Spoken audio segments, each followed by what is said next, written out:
इस आदमी ने मुझसे धोखे से शादी करी है। शादी होने के बाद मुझे पता चला कि एक मामूली सा सफाई कर्मचारी है। इसके और इसके घर वालों के दिमाग में सिर्फ और सिर्फ गंदगी भरी हुई है, और यही वजह है कि ये मेरे ऊपर बेफजूल के बेकार के इल्जाम लगा रहा है।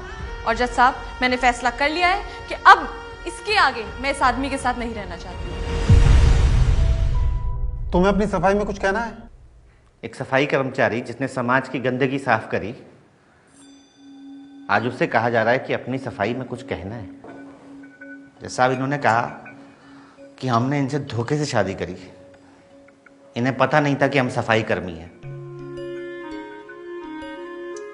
क्या ये बात इन्हें इतने बड़े पद में नौकरी लगने के बाद, हमसे 2 बच्चे होने के बाद पता लगी?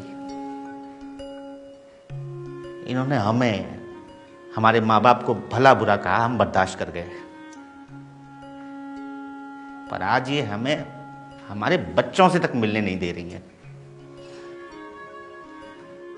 हम मानते हैं कि आदमी भी गलत होते हैं, बहुत आदमी गलत होते हैं। क्या हमेशा गलत होते हैं? हम ये भी मानते हैं कि औरत को ही आदमी की तरह जीने का अधिकार है, आजादी का अधिकार है। पर शादी के इतने साल बाद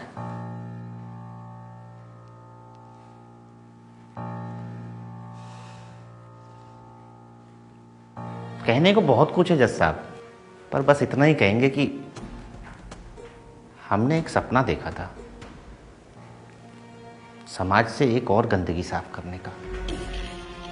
और वो सपना ये था कि अक्सर लड़की की शादी के बाद ससुराल में उसको बेटी नहीं बहू समझा जाता है। बहू जिसका काम होता है चूल्हा चौका करना, सास ससुर की देखभाल करना, पति की देखभाल करना, बच्चों की देखभाल करना। हमने उससे कहीं आगे आकर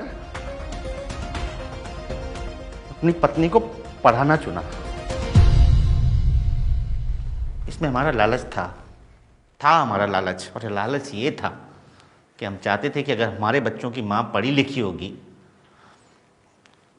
तो हमारे बच्चों का भविष्य और उज्जवल होगा, हमारे साथ समाज में कंधे से कंधा मिलाकर चलेगी। पर हम भूल गए साहब कि एक बड़ा अधिकारी सफाई कर्मी के साथ कंधे से कंधा मिलाकर नहीं चलता। जज साहब, हमारे साथ बुरा हो रहा है, अच्छा हो रहा है, ये हम नहीं जानते, लेकिन हम इतना जानते हैं कि हमारे देश में बहुत सारी पत्नियों के साथ बुरा होने वाला है।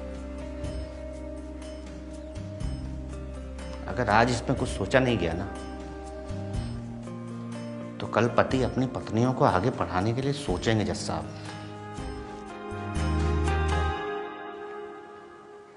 हम सफाई कर्मचारी हैं, हमें इस बात पर गर्व है।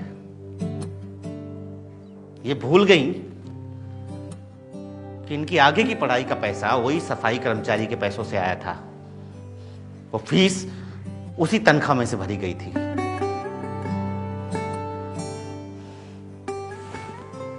उस पैसे में गंदगी नहीं थी जज साहब, इनके दिल में मैल था। और हम पूरा शहर साफ करते रहे, मगर इनके दिल का मैल साफ नहीं कर पाए।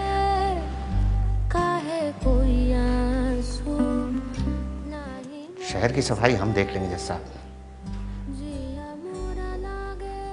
दिलों के इस मैल की सफाई आपको करनी होगी, वरना बहुत सारी औरतें अपने अधिकार से वंचित हो जाएंगी जज साहब। काहे कोई आंसू